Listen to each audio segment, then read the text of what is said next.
मित्रांनो, लग्नाची बेडी या मालिकेच्या आजच्या भागामध्ये आपण पाहणार आहोत. सिंधू हॉस्पिटलमध्ये घडलेल्या गोष्टीचा विचार करत असते आणि त्यावेळी तिला तिच्या एका मैत्रिणीचा मेसेज येतो की माझी एक नवीन सिरियल येत आहे आणि तो मेसेज वाचून सिंधूला खूप आनंद होतो. मात्र जेव्हा ती त्या सिरियलचं पोस्टर बघते तेव्हा तिला धक्का बसतो, कारण हॉस्पिटलमध्ये ज्या माणसाने मधुताईंवर हल्ला केलेला असतो तोच माणूस त्या पोस्टरमध्ये सुद्धा असतो आणि त्यामुळे सिंधू लगेच तिच्या मैत्रिणीला कॉल करते. सगळ्यात आधी ती तिच्या मैत्रिणीचं अभिनंदन करते आणि त्यानंतर तिला विचारते की पोस्टरमध्ये तुझ्यासोबत जो माणूस आहे तो कोण आहे. त्यावर तिची मैत्रीण सांगते की तो अश्विन ठाकूर नावाचा एक ॲक्टर आहे. त्यावर सिंधू म्हणते, तू मला त्याचा पत्ता देऊ शकशील का, माझं त्याच्याकडे एक महत्त्वाचं काम होतं. त्यावर तिची मैत्रीण विचारते की नक्की काय झालं आहे सिंधू. त्यावर सिंधू तिला सांगते की मी तुला हे सगळं काही नंतर सांगेल, पण आत्ता खूप अर्जंट आहे, तू प्लीज मला त्याचा पत्ता दे आणि ही गोष्ट त्याला सांगू नको. त्यावर तिची मैत्रीण म्हणते ठीक आहे आणि ती लगेच सिंधूला त्या अश्विन ठाकूरचा पत्ता देते. आणि मग सिंधू मनाशी विचार करते की ही गोष्ट राघवला आत्ताच सांगायला नको, आधी मी खात्री करून घेते. आणि मग ती लगेच अश्विन ठाकूरच्या घरी जाते आणि सिंधूला बघून तो खूपच घाबरतो. तो लगेच सिंधूसमोर हात जोडून रडतच तिची माफी मागत म्हणतो की डॉक्टर, मला माफ करा, मला तुम्हाला दुखापत करायची नव्हती, माझ्या हातून जे काही झालं ते चुकून झालं. आणि त्याचं हे बोलणं ऐकून सिंधू खूप चिडते. ती त्याला विचारते की तुम्ही ॲक्टर आहात ना, मग हॉस्पिटलमध्ये काय करत होता. त्यावर तो माणूस सांगतो की ते सगळं फक्त एक नाटक होतं.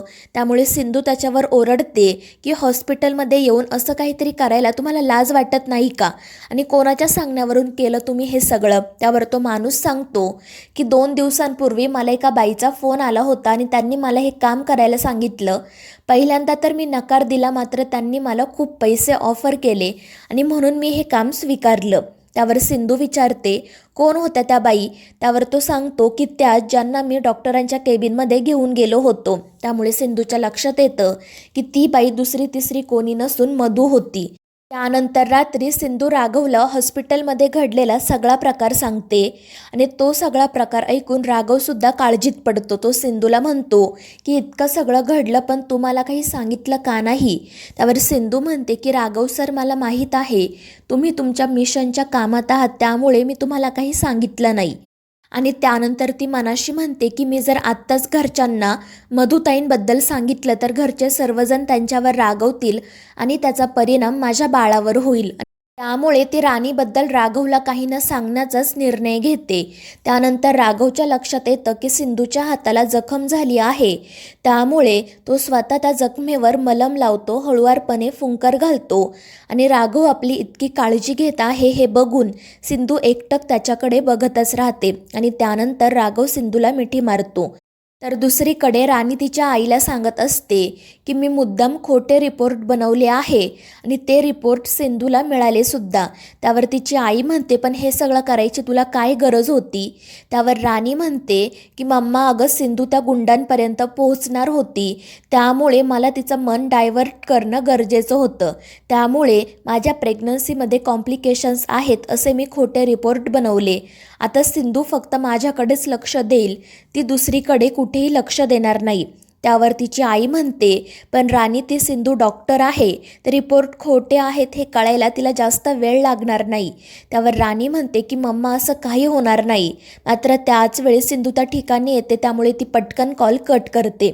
तर सिंधू तिला ते खोटं रिपोर्ट दाखवत विचारते की काय आहे हे मधुताई, तुमच्या प्रेग्नन्सीमध्ये कॉम्प्लिकेशन्स आहेत ही गोष्ट तुम्ही माझ्यापासून का लपवली.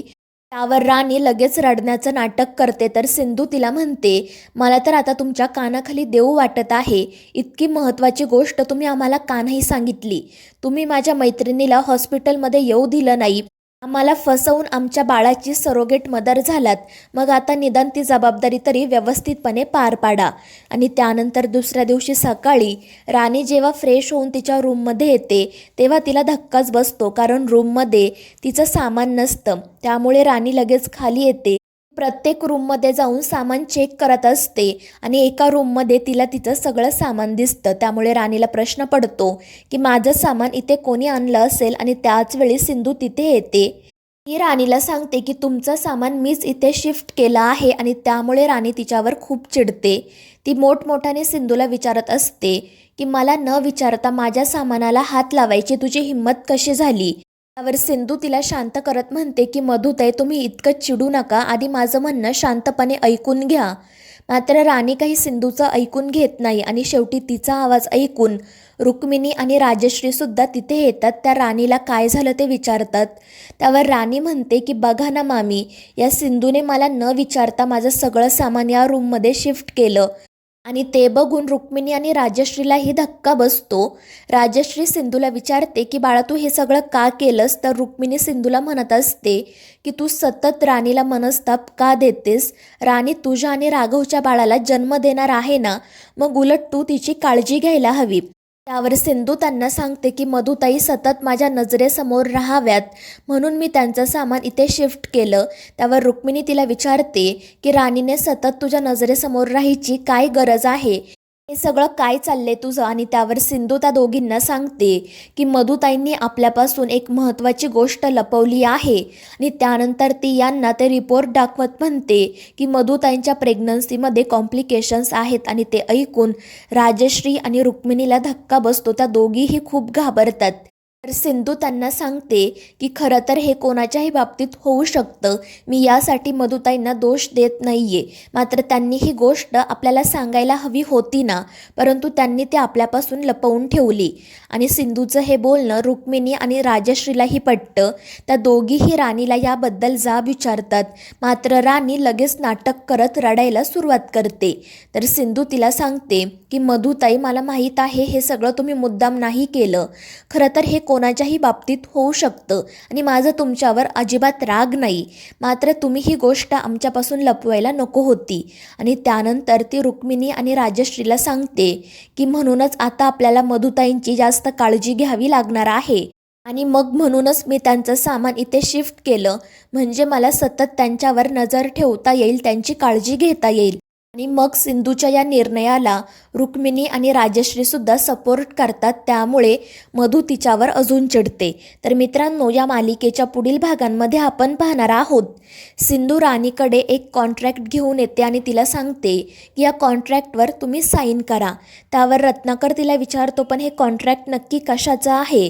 त्यावर सिंधू सगळ्यांना सांगते की यामध्ये असं लिहिलंय की मधुताई माझ्या आणि राघवच्या बाळाची व्यवस्थित काळजी घेतील आणि 9 महिन्यांनंतर जेव्हा बाळ जन्माला येईल तेव्हा ते बाळ आमच्याकडे देतील. आणि जर त्यांनी असं नाही केलं तर मी त्यांच्यावर कायदेशीर कारवाई करू शकते.